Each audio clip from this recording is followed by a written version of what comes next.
প্রাথমিক গোষ্ঠীর উদাহরণ হলো: এ বিদ্যায়তন, বি কারখানা, সি পরিবার, আর ডি রাজনৈতিক দল।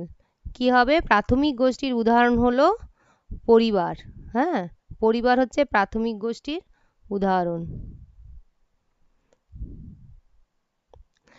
ট্রাম বাসের ভিড় হলো ড্যাশ গোষ্ঠী। কি গোষ্ঠী? এ স্থায়ী গোষ্ঠী, বি অল্পকাল স্থায়ী গোষ্ঠী, না সি প্রাথমিক গোষ্ঠী, না ডি গৌণ গোষ্ঠী। কি হতে পারে? ট্রাম ও বাসের ভিড় হলো অল্পকাল স্থায়ী গোষ্ঠী। ঠিক আছে। 3 নম্বরে কি আছে? কোন দেশীয় শব্দ সোসিয়াস থেকে ইংরেজি সোসাইটি শব্দটি সৃষ্টি হয়েছে? A Latin, B Greek, C German, D ফরাসি। বলো তো কি উত্তর হতে পারে? হ্যাঁ, এ এ হবে হচ্ছে